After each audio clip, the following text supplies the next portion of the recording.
Yan guys. Hi everyone! Magluluto po tayo in this episode guys. Magluluto po tayo ng puso ng manok. Ayan. Ano ba tawag dito? This is the heart of manok, liver or what? Ayan guys. May binigay po sa akin dito na ganito siya karami.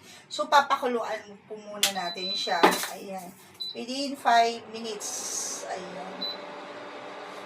So, hintayin po natin yung mano. Lagyan na lang po natin ng garlic kasi naubusan po ako ng onion and garlic. So, mayroon po tayo dito garlic powder para mawala po yung lansanya. At konting salt. Habang pakuluan po natin ng kaunti. Ayan. Bago natin siya igisa.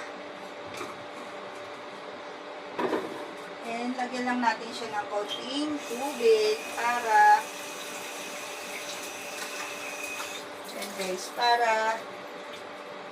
para maluto po siya. So, lakasan natin yung apoy. Haluin natin. Ayan. At takpan. Saka po natin siya igigisa. Kumukulo na ang ating niluluto na puso ng manok. Ayan. At ito yung pang-dinner po natin. Actually, binigay ito kahapon ng isang one of my friend, Bangladesh, no? My brother, Bangladesh, no? Binigyan niya ako ng puso kasi gusto ko po siya. Naghahanap ako ng puwet ng manok. So, kanina, hindi ko po nakuha yung binibigay sa akin ng chicken, ng mga backbone chicken, hindi nabigay sa akin. So, siguro bukas kukunin ko po yun or mag-i-invite ako dito na pumunta dito para ihatid. Ayan guys. So for time being, kasi sobrang nagutom ako dahil naglinis po ako ng, papakita ko po yun sa inyo guys, mamaya-maya, ang ating rooms. Twinister ko, ni-red ko na naman yung room ko kasi nung naglagay kami ng yung pampatay sa ipis, ang daming ipis sa sulok-sulok. Parang hindi ako makahinga sa naamoy ko. So talaga nag-general cleaning po ako. Ayan guys, kwentuhan muna tayo habang patutuyatan natin itong ating dinner for today. Ito free lang po itong puso ng yung parang puso ng actually dapat isasahog ko to sa chop suey. Itong iaatubo ko lang to guys. So isusutay lang natin, iaatubo ko lang sa butter saute ng ating itong chicken na to. So this coming August, kasi 31 ngayon, umpisahan natin sa August 1, is magluto tayo ng mga veggies, mga vegetarian na kakainin po natin. Ayan. So, kasi for on diet na ang lola mo kasi medyo lumalaki na yung tiyan. Ayan. Kailangan ko na rin mag-diet as per of the advice of my doctor guys. So, tayo lang natin itong tumuy at lumambot ng kaunti. Saka po natin siya, naubusan po ako ng garlic at saka onion mga mamis. Pero mayroon po akong garlic powder dito at ginger powder. So, okay na po yun. Huwag na natin siyang, what to call this, huwag na po natin siyang i-stress ang ating sarili. Kung anong mayroon lang dyan, be contented na lang po tayo. Kung ano iluluto natin at kailangan po nating magtipid guys. So, yung kanina na chicken pastel, may niluto ko sa unang video, unang content is the pastel and this one, ito yung heart. Yung niluto ko na yon is ilalagay ko po sa bottle para unti-unti natin kainin. Mag-slice lang tayo ng cucumber at mga vegetables tapos lagyan lang po natin yun. So, or nilagang itlog. So, at least, tipid budget meal po tayo. Talagang super tight budget. And then, if you can save the money, yun ang pwede nating pang puhunan. Kagaya nun, nakapag-save po ko since January up to June. Yung na-save ko, binili ko po ng pampuhunan ko ng small business ng sabon. So, ganyan talaga ang ating buhay na step move forward, discarte lang po ng ating ang ating gagawin. Ayan guys, pakita ko lang sa inyo. Niluluto ko po. Ayan o. Ayan, sarap. Natatakot ako baka malaglag yung foam. Ayan guys. So, timplahan na po natin to. Lagyan po natin ng ginger powder. Ayan. Kanina nilagyan ko na pero dinagdagan ko. Tapos, lagyan na rin natin po siya ng magic sarap. Una natin ito igisa. Ayan, kasi wala naman po tayong panggisa. And, ito maraming, may natitira pa akong konting paminta. Actually, may paminta akong binili. Ito, nadurog na durog. Ito, hindi gaanong durog. Lagay na rin natin ito lahat dyan. At itong garlic. Tama ba? Ito, garlic powder. Ayan. Ito mga to, okay na ako dito sa mga ganitong klaseng luto. At syempre, hindi mawawala ang ating spicy. Magpapasarap. Hanggang pa natin ng konti. Sa susunod guys, gagawa po ako ng sisig. Ilalagay ko rin sa bottle. Mag-ano tayo ngayon, mag-preserve tayo ngayon ng mga pagkain para makatipid po tayo. Ayan. Ayan guys. So, saka natin siya lagyan ng toyo. Ito. Ang ating, ayan na, hindi ko na alam yung ginagawa ko.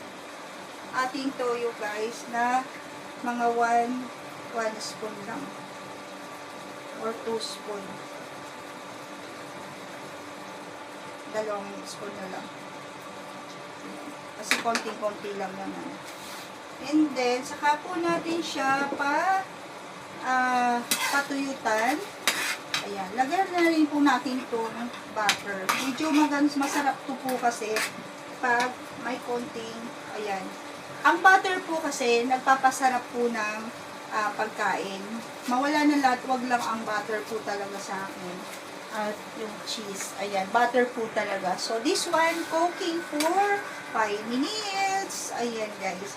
So, tapos na po ito. Pakulan lang natin ng konti. At kakain na po tayo.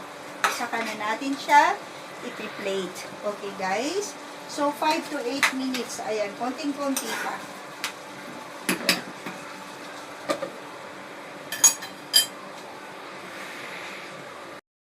Ang sarap, guys, oh. Sobrang sarap. Sobrang sarap po. And, isali na natin ang ating puso ng manok. Wow, sarap. Para siyang ano, guys, para siyang asado. Ayan, na luto.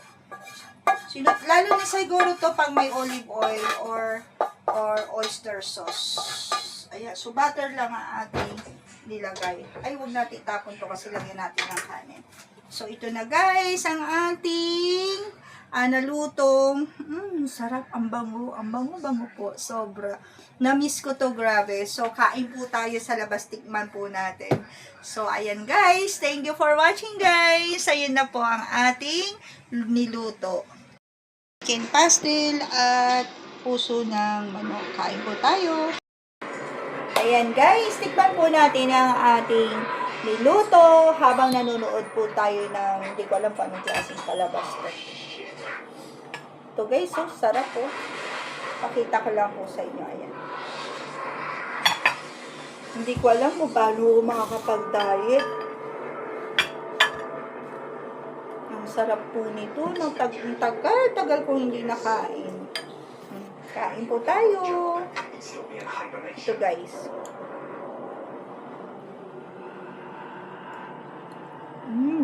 Sarap.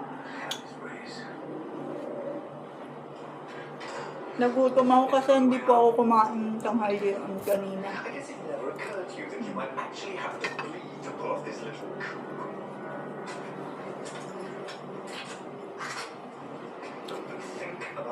Kumain po pala ako, kaya lang, tama ba? Sige nga, kumain po ito. Sarap.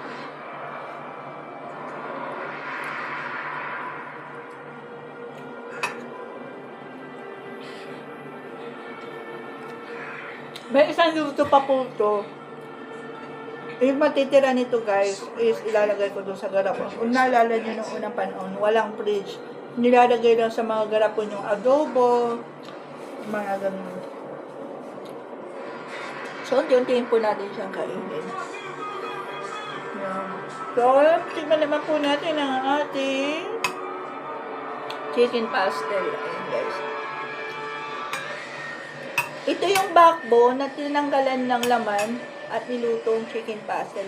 Pwede po kayong umorder sa akin ng chicken pastel. Ang isang bottle lang po is 20. Take to 20. Nasa 250 gram po yun. Ayan. Yung 150 gram to 100 gram. Ang 50 gram ko is 15. Ang 150 gram ko is 20. Ayan. So, yung maliit na bottle lang. Pero kung malaki ang kagaya nun, binibigay ko lang po na 50 yun. Marami na po yun. 50 reals po yung ganung klaseng bottle. Nasa 1.5 gramo pa yun. Yung pinaglagyan ng honey, ganyan. Binibigay ko lang before na 50. Ayan, guys. At very, very soon, guys, abangan nyo rin po ang ating pagluto ng daing at saka red egg, itlog maalat. Ayan. So, hindi ko na papatagalin, guys. At nanamnamin ko muna po ito. I will finish first this one. At thank you for watching, guys. And please, comments lang po kayo down below, guys. Please, please, please. Comments and please support my content. My channel is Super Tipid Budget Meal, The Journey of OFW and Daily Lifestyle. That's my content. And please comments lang po.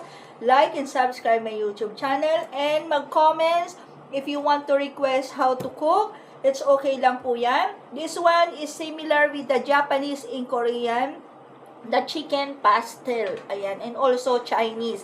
Nagluluto po sila nito ng chicken pastel, guys. No? So, mostly in the Chinese, ginagawa po nila to. At mga smoked chicken, mga chicken pastel, ganyan. Yung mga pang-preservative na lulutuin. At abangan nyo rin, guys, ang aking kimchi. Ayan. Within August po, more on preservative po tayo ang ating iluluto. Pwede nyo pagbenta, pwede nyo pangkain, pwede nyo pangtipid sa mga anakis nyo. Ang aking mga super tipid tips budget meal. Okay, so this is my tips only. Hindi po ako nagbebenta ng mga pagkain, hindi po. Yung mga gusto lang po mag-order na magpagawa sa akin na, for example, you want to order the red egg, ayan, yung itlog maalat, daing, magdadaing na rin po ako at tuyo, at saka yung squid, dry squid, magdadry na rin po ako. Very soon, very very soon, may nintay lang po tayo, pang capital. Ayan, guys. At pagkasyahin po natin yan. Mag-start muna po tayo sa small business, guys. Ayan. So, thank you for watching, guys. Please, please, please, please, please, please, like and subscribe and bell the notification bell. It's me again, Saidi Galsote. Work, work, work. Of course, fight, fight, fight. Of course, no bashing. I love you all, guys, and God bless. Bye.